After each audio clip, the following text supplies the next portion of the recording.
vibration with Somo Surush Mohet.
और जनाब one and only शान पाकिस्तान बेहतरीन डायरेक्टर बातिन फारूकी साहब के लिए भी बहुत सारी तालियां।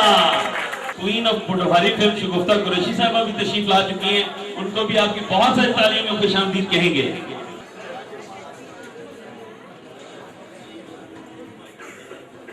धनक के सारे रंग, उफक की सारी खूबसूरतियां और मेरे इस फोटो हार के सारे स्टार्स, तकरीबन सारे स्टार्स हॉल में मौजूद हैं। इन सब के लिए शानदार क्लैपिंग करते पता चले आप लोग जाग रहे हैं। जनाब एक ऐसी अदाकारा जो पहले अदाकारा थी, और मुझे ये कहने में फख्र होता है कि मेरी वो आइडियल अदाकारा है शहनाज खान साहिबा। उनके लिए बहुत सारी तालियां होनी चाहिए। जगत आपी एवरग्रीन, जिसका क्या राज है। मैं और फायद साहब अक्सर इनसे पूछते हैं, ये बताते नहीं है। खवातीनो हज़रात, मजा नहीं आया, चांचल प्रोग्राम हो, रावल रवेल हो, या कोई भी अच्छी पोठोहारी फिल्म, मैं समझता हूँ पोठोहारी फिल्मों की जो है ना बहार बेगम है। इनके लिए बहुत सारी तालियां होनी चाहिए।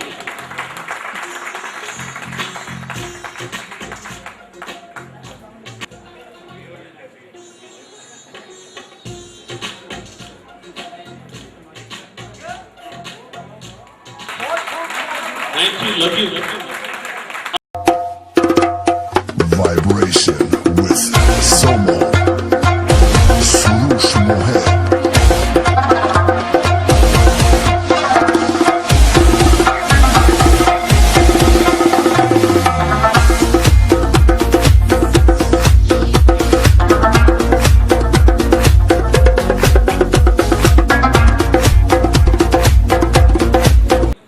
तालियां बजा दें K2 गानों के लिए। K2, the king two of the world. Vibration with Somo. Surush Mohet.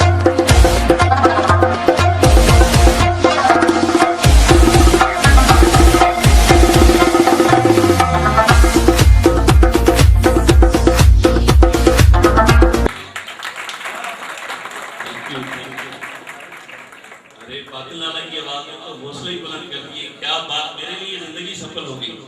लाला के लिए और मेरे तमाम सीनियर आर्टिस्टों के लिए बहुत सारी क्लैपिंग कीजिए। इब्तिदा है नफ्स जलाल के पाक और बाबरकत नाम से, मेरा आपका हम सबका इस पूरी कायनात का रब है। हाज़रीन महफिल, अल्लाह रब्बुल इज्जत ने हजरत इंसान को बेपनाह नेमतों से नवाजा। वहीं एक सबसे बड़ी नेमत इंसान की अपनी मेहनत, उसका समर हासिल करना और माशरे में एक खूबसूरत मकाम हासिल करना है। क्या एक खूबसूरत बात है कि इस दौरे जुल्मत में अगर आप किसी एक आम शख्स से पूछें कि आप किसी मिनिस्टर, MNA, MP या वज़ीर आज़म से मिलना पसंद करोगे या मसूद ख्वाजा बातिल लाला से, तो डेफिनेटली इस वक्त इस दौरे जुल्मत में तो यकीनन उनका जवाब होगा कि मैं ख्वाजा साहब के साथ, बातिल फारूकी के साथ या किसी भी अच्छे आर्टिस्ट के साथ कुछ वक्त गुजारूं तो मेरे लिए वो 22 से मुसरत होगा। तो आज कितनी खूबसूरत घड़ियां हैं टी सीरीज की जानिब से कि हम सब यहाँ इकट्ठे हुए एक ऐसी शोरा-ए-खाक फिल्म की ओपनिंग के सिलसिले में, जिसे भारत में तो उद्घाटन कहा जाता है, हमारे यहाँ ओपनिंग भी होती है और अल्लाह के नाम से शुरुआत भी होती है। तो हम अपने पाक परवरदिगार के मुकद्दस नाम से अपने इस प्रोग्राम का भी आगाज कर रहे हैं और अपनी उस फिल्म का जिसके लिए आज हम सारे यहाँ इकट्ठे हुए हैं। कुदरत ने इंसान को जहाँ बहुत सारी खूबसूरतियाँ दी हैं, वहाँ सबसे बड़ी खूबसूरती उसका मुखड़ा भी है, और शायद इसी मुखड़े के लिए हम सारे यहाँ इकट्ठे हुए हैं। अब मुखड़ा क्यों कर, कौन बना रहा है, कैसे बना रहा है, ये जिक्र तो फर्दन साथ साथ जारी रहेगा।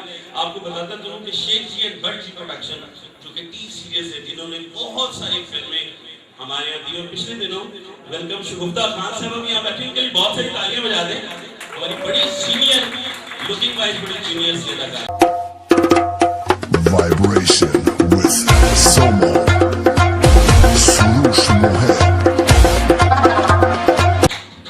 सीरीज की जो पहली फिल्म थी वो थी कुछ मौज मस्ती के हवाले से। जी हाँ, इसका नाम था मौजा माड़े ग्राइमिया। खवातीन हज़रात, हमारे इस रावलपिंडी इस्लामाबाद एक ऐसा सतून जिसने इतने ज्यादा कैरेक्टर्स किए हैं कि उनकी गिनती शुमार करना भी नामुमकिन हो जाता है, इसलिए कि ख्वाजा ऑनलाइन का भी एक सतून है, मेरे रावलपिंडी इस्लामाबाद का भी एक सतून है, इम्तियाज अली काशिफ। ये वो लोग हैं जो जूनियर्स के लिए, जितने मेरे नए साथी बैठे हैं, हमारे लिए चलती फिरती अकेडमियां हैं जो हमें परवरदिगार ने दी है। इनका उठना बैठना, और स्पेशली काशिफ भाई की आज की सारी रियली अलाइव। एक दफा फिर उनके लिए बहुत सारी आज की सारी रानाइयों के जो हमारे चीफ गेस्ट भी हैं और स्पॉन्सर्स भी हैं, नवाज शेख साहब के लिए बहुत सारी तालियां होनी चाहिए। उधर नहीं आया, मैं तो कह रहा तालियां जब उसी गाने को रंडे सर जी। आर्टिस्टों की जिंदगी प्रोमोटर से है, प्रोड्यूसर से है और चीफ गेस्ट से है, तो इनके लिए कड़ाकेदार तालियां होनी चाहिए ऐसे।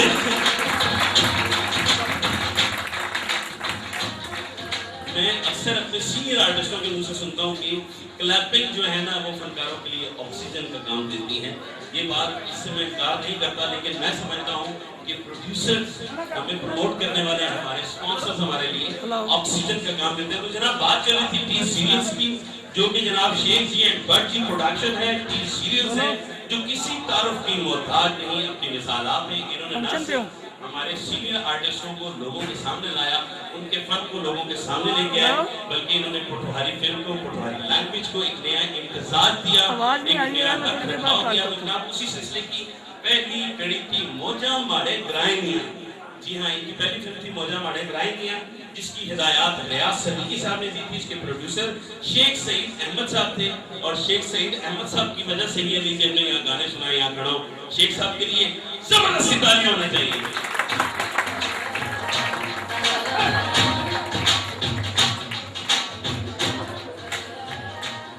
जनाब जितने भी चैनल हैं वो अपनी अपनी जगह घिरा कर रहे हैं, काबिल एहतराम है, लेकिन इस वक्त हम सबको जो कवरेज दे रहे हैं वो है K2 चैनल वाले, इनके लिए भी बहुत सारी क्लैपिंग कर दी है।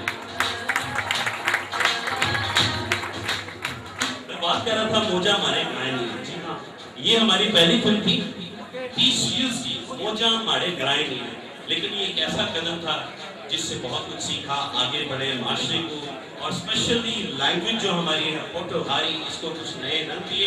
इसे रियाज सदीकी साहब ने हिदायत दी, प्रोड्यूसर शेख सईद अहमद साहब थे। उसके बाद जनाब दूसरी फिल्म थी हमारी हम सब की ना, हम सब यहाँ इकट्ठे हुए ख्वाहिश साहब। इस वक्त हम जो है ना एक फैमिली है, वो यार एक फैमिली, तो फैमिली के हवाले से तो फिर असर नहीं हुई, हमारी हुई जी। दूसरी फिल्म थी सोरा जवाई, जिसकी तहरीर और हिदायत जो थी वो नवाज खान मरहूम साहब की थी, कैमरामैन इनके जमशेद खान साहब थे। तीसरी फिल्म थी जो हैट्रिक जिसको कहा जाता है, तीसरी फिल्म थी जिद्दी राजा, जिसके यहाँ बहुत सारे स्टार्स हमें नजर भी आ रहे हैं। और मैंने पहली बार देखा कि हमारे पिंडी का एक शहजादा जो राइस साहब का रूप नजर आ रहा था। अच्छा, बहुत सारे लोग कहते हैं कि एंकर इतनी तारीफ क्यों करता है, अगर एंकर की तारीफ ना करे तो फिर कौन तारीफ करे, और जो तारीफ के काबिल हो उसकी तारीफ तो लाजिम और मंजूम होती है। मेरे शहजादे के लिए बहुत सारी तालियां बजाते हैं। ये जो डॉक्टर की तरह मेरे हाथ में स्क्रिप्ट है, ये भी उसी हीरो ने लिखा है, इनके लिए बहुत सारी तालियां। चौथी फिल्म थी इनकी जो इत्तेफाक हुआ मुझे भी देखने का, और मुझे बड़ा अच्छा लगा। इवन कि मेरे साथ कुछ दोस्त बैठे थे जो फॉरेन से आए थे और वो रोए हैं उसकी एक सिचुएशन पे। वो फिल्म थी जनाब बख्तावर, बहुत खूबसूरत फिल्म थी। इस बात पे क्लैपिंग होनी चाहिए, और जो लोग यहाँ मौजूद थे इस वक्त भी हैं, उन्हें फख्र होना चाहिए कि उन्होंने बख्तावर में काम किया। तो ये तो थी इनकी ऐसी प्रोडक्शन। मुझे हिदायत के लिए कि यकसर इन सब का नाम नहीं लेना, लेकिन नाम लेना उन लोगों का, उन प्यारे लोगों का जिनके लिए आज हम यहाँ इकट्ठे हुए हैं। फनकार की जिंदगी तो बिल्कुल ऐसे है कि अपनी तो यूं मिसाल है जैसे कि एक दरख्त, अपनी तो यूं मिसाल है जैसे कि एक दरख्त, औरों को साया दे और खुद धूप में जले। अब मैं चाहूंगा, पता नहीं क्यों मुझे जरा मजा नहीं आ रहा, आर्टिस्ट लोग जब परफॉर्म कर रहे थे तो आपकी रिक्वायरमेंट्स होती है कि ऑडियंस बहुत ज्यादा क्लैपिंग करे। और आते ही पहला जुमला मैंने ये आपसे अर्ज किया था कि अक्सर आर्टिस्ट परफॉर्म करता है तो पब्लिक क्लैप करती है। आज पब्लिक स्टेज पे है और आर्टिस्ट ऑडियंस में है, तो ऑडियंस को अपनी जवाबी कार्रवाई करनी अपने प्यारे लोगों के लिए। इससे पहले कि मैं शेख सईद साहब को यहाँ स्टेज पर दावत दूं, वो आकर खूबसूरत कलमात से नवाजे हम सबको। मुझे मना किया गया था लेकिन मैं तो करूंगा ऐसे।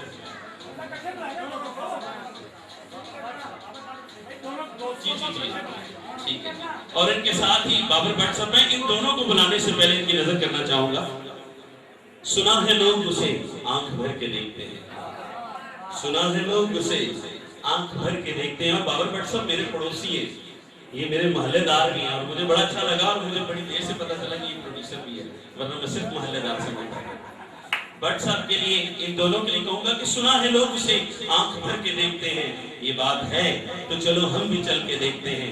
सुना है दिन को उसे तितलियां सताती हैं और उसे रात को जुगनू ठहर के देखते हैं, सो उसके शहर में कुछ दिन ठहर के देखते हैं। और अक्सर मैंने देखा है, जब मैंने देखा कि पप्पू ने 53 फिल्में बनाई और ऐसे ऐसे आर्टिस्ट जो अपने घरों को चले गए थे लियाकत खान बंद होने के बाद, उनको लाके फिल्में बनाया। तो इस लिहाज से मैं तो कहूँगा कि सुना है रब्त है उसको खराब हालों से, सुना है रब्त है उसको खराब हालों से, सो अपने आप को बर्बाद करके देखते हैं।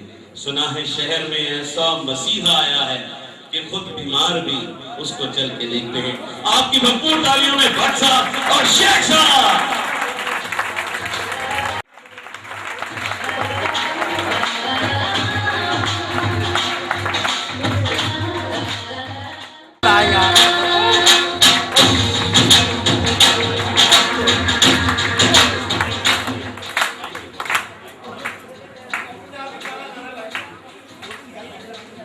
वो सलीम कुरैशी आसी ना मुजरे से फिर लावांगे मोजिस शख्सियत आई अल्लाह के बंदे जी बिस्मिल्लाह मैं बोल। अक्सर वो लोग जो दूसरों को बुलवाने के लिए, मुकालमे बुलवाने के लिए, फिल्म बनाने के लिए स्टेज पे आते हैं, और ये सिर्फ यहाँ का अलमिया नहीं है, ये भारत में भी है, पाकिस्तान में भी है। बड़ी बड़ी प्रोडक्शन वालों को जब स्टेज पे कुछ बोलने के लिए कहा जाता है तो कुछ भी नहीं बोलते। लेकिन आज आपको पता नहीं है, दोनों बोलेंगे बहुत खूब बोलेंगे। आज आप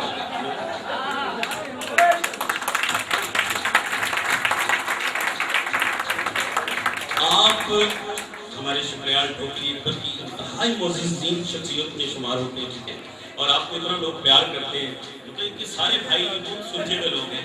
आप प्रोडक्शन में कैसे आए?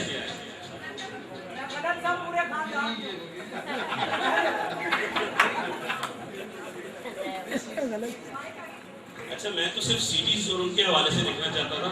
अब आते हैं शेख साहब के लिए। शेख साहब, आपका एक हल्का बाब है, जैसे हमारे भारत में भी, पाकिस्तान में भी एक लॉबी होती है, मखसूस लोग होते हैं, उन्हीं को लेके फिल्म बनाई जाती है।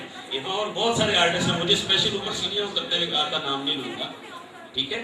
तो क्या वजह है कि आप सिर्फ मखसूस लोगों को लेके फिल्म बनाते हैं, बाकी आर्टिस्टों को क्यों नहीं चेक करते कि कितने एक्टर ही ना हो?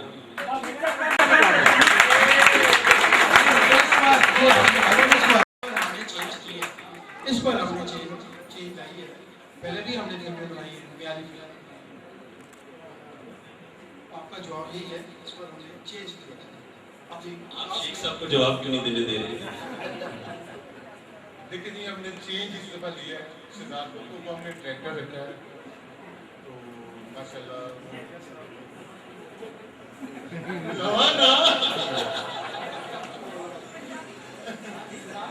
जनाब सिद्धार्थ कपूर साहब रहे, पहले भी हमने बहुत काम किया, तो अब भी आप चाहते हैं कि अच्छे से अच्छा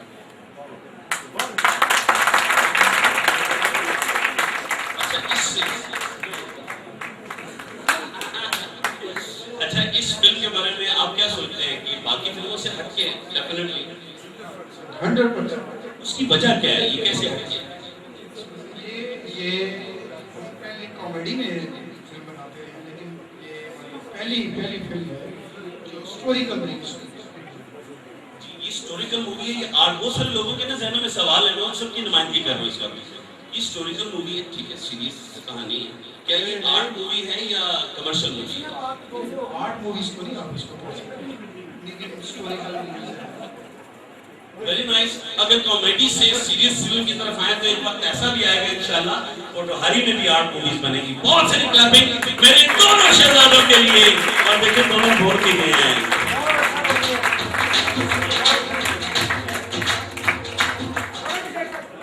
अब मैं बुलाऊंगा उस शख्सियत को कि जो चलते फिरते एक एकेडमी है, बहुत सारे जो जूनियर बच्चे हैं, आप यकीन कीजिए कि मैं इससे पहले कि मैं उस शख्स को यहाँ स्टेज पे बुलाऊं, बहुत सारे लोग शायद नाराज भी हो जाएं, लेकिन मैं ये जरूर कहूंगा कि आज जिस कद से मैं खड़ा हूँ, इसमें बहुत सारी ईंटें बाबर फारूकी के हाथ की भी लगी हुई है। वो कश्मीर के ड्रामे, वो कश्मीर के खाने, वो सारी सोचते, वो प्रॉब्लम्स कि एज एन डायरेक्टर ना कभी कभी ख्वाहिश साहब लोकल भी इतना हाईलाइट होता है, कभी फूल जो होता है ना वो तलवार से भी ज्यादा बड़ी जरूरत देता है। मैं डेफिनेटली इनके लिए इतना जरूर कहूंगा कि जब तक बिके न थे तो कोई पूछता न था, जब तक बिके न थे तो कोई पूछता न था, तुमने खरीद कर हमें अनमोल कर दिया। ख़वातीन और हज़रात, रावलपिंडी इस्लामाबाद का अनमोल हीरा बाबर फारूकी।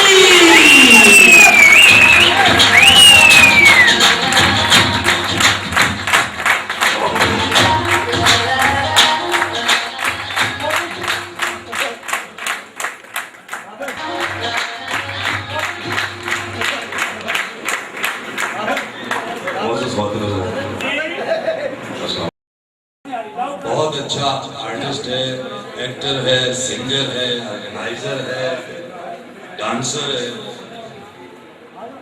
हमें शर्मिंदगी होती है जब हमारा ये इस किस्म का तारुफ करवाता है। उसकी वजह यह है कि हम अभी खुद सीख रहे हैं, हमने किसी को क्या सिखाना है। पहली यानी कच्ची वाला उस्ताद भी उस्ताद होता है, कॉलेज वाला भी उस्ताद होता है, यूनिवर्सिटी वाला भी उस्ताद है। हो सकता है कि मैं कच्ची इसको पढ़ाता रहूं, लेकिन कच्ची वाला उस्ताद जो है वो अपने मैट्रिक से अपने बच्चे को तालीम देता है और उसका जो स्टूडेंट है बाद में यूनिवर्सिटी में चला जाता है, लेकिन उस उस्ताद की तालीम मैट्रिक की रहती है। शायद मैं इसका कच्ची का उस्ताद हो सकता हूँ, बाकी तो मैं खुद अभी स्टूडेंट हूँ। मुझे हमारे यहाँ पर बहुत अच्छे फनकार बैठे हुए हैं। फनकार होना ही अच्छी बात है, पहली बात तो ये है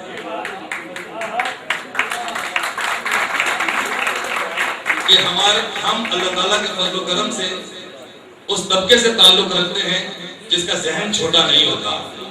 आम लोगों की तरह छोटी छोटी बातों में नहीं उलझते। कोई भी बेवकूफ शख्स आर्टिस्ट नहीं बन सकता है, ये मेरा दावा है अल्लाह के फजल व करम से। बेवकूफ शख्स आर्टिस्ट नहीं बन सकता। जो आम बंदे से ज्यादा समझदार है, ज्यादा सूझबूझ है, मुआशरे को वो समझता है, रवैयों को वो समझता है, वो आर्टिस्ट बनता है। पहली तो उसकी चाहिए। हमारे यहाँ मुसुफ ख्वाजा साहब, कोई दौर होता था यहाँ पर पिंडी के बड़े बड़े फनकार होते थे, टीवी पे काम करते थे, तो बेचारे थोड़े को बहुत ज्यादा समझते थे। तो मैं वहां के दोहर ये बात करता था, हमारा छोटा भाई है, कि इस्लामाबाद टेलीविजन ने अगर कोई आर्टिस्ट दिया है जिसकी मुल्कीर नहीं बल्कि इंटरनेशनल सतह पर जिसकी शनाख्त हुई, वो सिर्फ मुसुफ ख्वाजा है। मैं रोजी का जगह है, मैं यहाँ पर बात कर रहा हूँ, ये आज से नहीं, मैं बड़े अरसे से कह रहा हूँ। आर्टिस्ट वो होता है जिसको मुल्कीर शोहरत हो। मैं चूंकि इस्लामाबाद से नहीं था, मैं पेशावर से, लेकिन इस्लामाबाद में बड़े बड़े नामी गिरामी लोग थे जिनको मुल्कीर शोहरत नहीं थी, लेकिन वो इस वहम में थे कि हमें बहुत ज्यादा शोहरत मिल चुकी है। जब ये वहम हो जाता है तो आपका मेहनत का अमल जो है वो रुक जाता है। मकसद ये है कि अपने आप को कुछ मत समझो, मेहनत करते जाओ तो सारी जिंदगी सीखते रहोगे और अल्लाह पाक इज्जत देगा। ठीक हो गया। अब हमारे सईद अली खान साहब, ये बहुत भी बड़े अच्छे आर्टिस्ट हैं, राइटर भी हैं, डायरेक्टर भी हैं, प्रोड्यूसर भी हैं। हमने इकट्ठा टीवी पे काम भी किया, बड़ी खुशी हुई है देखकर यहाँ पर। हाजी सलीम साहब बड़े अच्छे आर्टिस्ट हैं, डायरेक्टर, प्रोड्यूसर। आज एक बात जहन में आई ऐसी हल्की फुल्की, हो सकता है मैं गलत हूँ, बहुत सारी गलत बातों में एक बात मेरी ये भी सुन लें, लेकिन शायद ये ठीक भी होगी। 1 लाख रुपए की फिल्म, मैं अक्सर लोग मुझे बुरा कहता हूँ कि ये डिस्कस रिलीजन पे करता है और मैं रिलीजन पे ही डिस्कस करूंगा। 1 लाख रुपए की एक बंदा फिल्म बनाता है इन्हीं आर्टिस्टों के साथ, रिलीजन के पास जाता है तो वो उसका 30,000 रुपए मूल्य लगाता है। 70,000 उसने पहले ही फिल्म का उसने छुरा मारा उस प्रोड्यूसर को। जब उसने 70,000 का छुरा मारा, लाख की फिल्म उसने 30,000 में कर दी, तो वो क्या समझता है कि 30,000 की फिल्म रिलीज करेगा तो लाखों कमाएगा?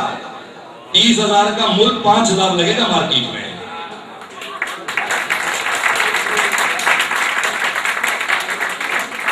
जब रिलीजर खुद फिल्म बनाता है तो वो कहता है यार 1.5 लाख की प्रोडक्शन है। जब 1.5 लाख की प्रोडक्शन है तो आप 70 या 20 में क्यों लेते हैं? ना लें, वो ज्यादा बेहतर है। नहीं, वो मजबूरी, उसका नुकसान सुन लीजिए ख्वाजा साहब। उसका नुकसान क्या हो रहा है कि उसका नुकसान ये होता है कि उसने लाख रुपए की फिल्म बनाई, वो फंस गया, उसको जब 40 या 30,000 मिल रहा है वो जान छुड़ाता है। नुकसान उसका ये होता है कि नया इन्वेस्टर नहीं आता।